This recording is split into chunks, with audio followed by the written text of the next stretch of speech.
A Course in Miracles. Text. Chapter 4. The Root of All Evil. Section 6. The Ego-Body Illusion. All things work together for good. There are no exceptions, except in the ego's judgment. Control is a central factor in what the ego permits into consciousness, and one to which it devotes its maximum vigilance. This is not the way a balanced mind holds together. Its control is unconscious. The ego is further off balance by keeping its primary motivation unconscious and raising control rather than sensible judgment to predominance.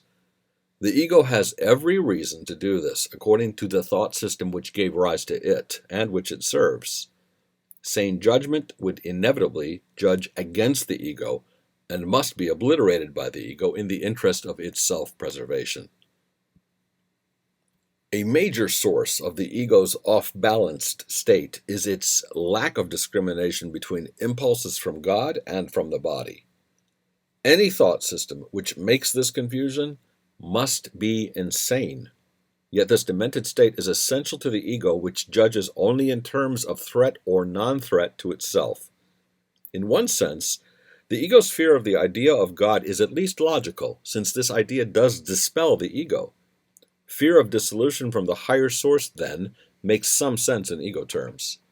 But fear of the body, with which the ego identifies so closely, is more blatantly senseless. The body is the ego's home by its own election. It is the only identification with which the ego feels safe, because the body's vulnerability is its own best argument that you cannot be of God. This is the belief that the ego sponsors eagerly. Yet the ego hates the body because it does not accept the idea that the body is good enough to be its home. Here is where the mind becomes actually dazed. Being told by the ego that it is really part of the body and that the body is its protector, the mind is also constantly informed that the body cannot protect it. This, of course, is not only accurate, but perfectly obvious. Therefore, the mind asks, "Where can I go for protection?" To which the ego replies, "Turn to me."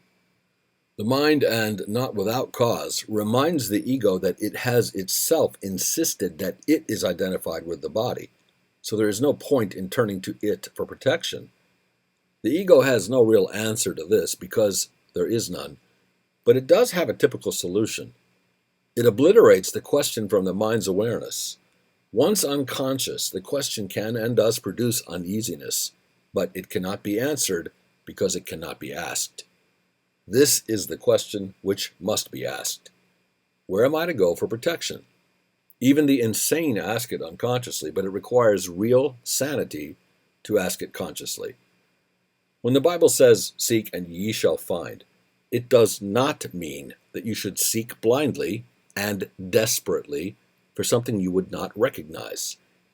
Meaningful seeking is consciously undertaken, consciously organized, and consciously directed.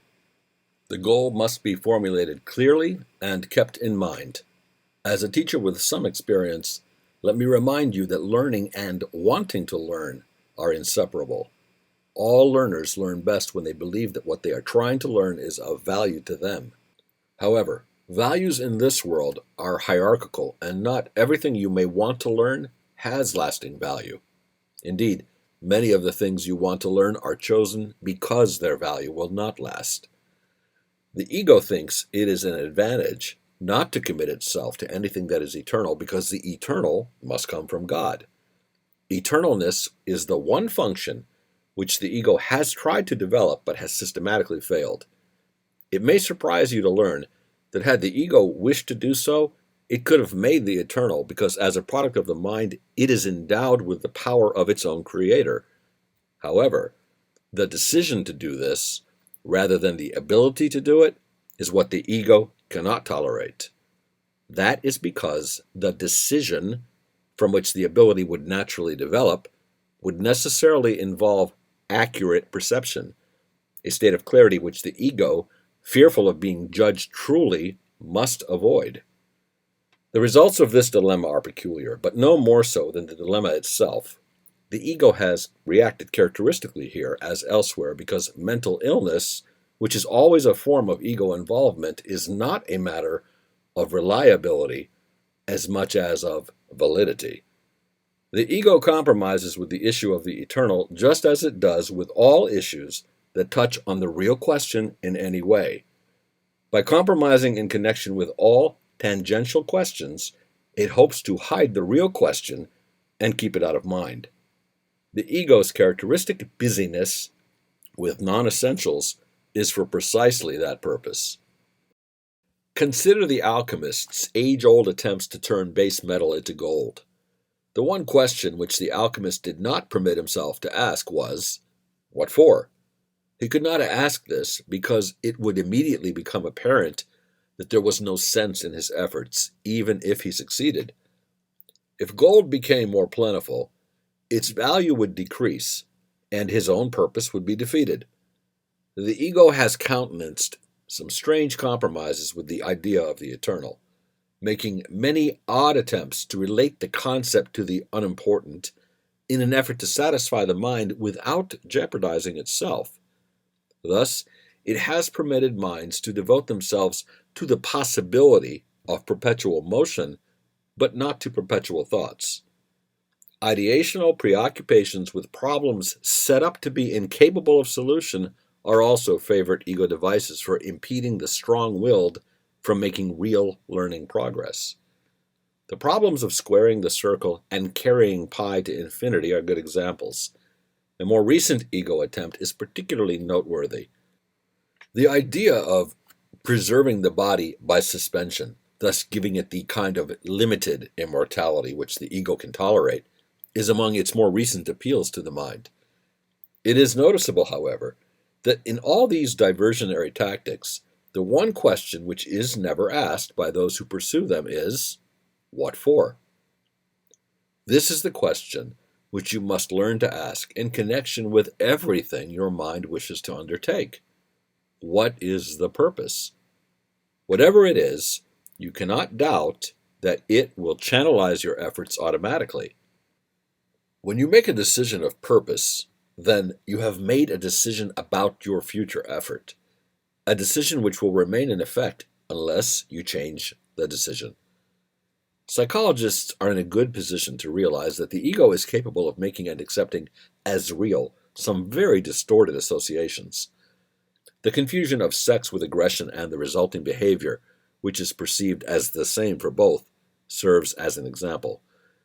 This is understandable to the psychologist and does not produce surprise. The lack of surprise, however, is not a sign of understanding. It is a symptom of the psychologist's ability to accept as reasonable a compromise which is clearly senseless, to attribute it to the mental illness of the patient rather than his own, and to limit his questions about both the patient and himself to the trivial. Such relatively minor confusions of the ego are not among its more profound misassociations, although they do reflect them. Your egos have been blocking the more important questions which your minds should ask. You do not understand a patient while you yourselves are willing to limit the questions you raise about his mind because you are also accepting these limits for yours. This makes you unable to heal him and yourselves. Be always unwilling to adapt to any situation in which miracle-mindedness is unthinkable. That state in itself is enough to demonstrate that the perception is wrong.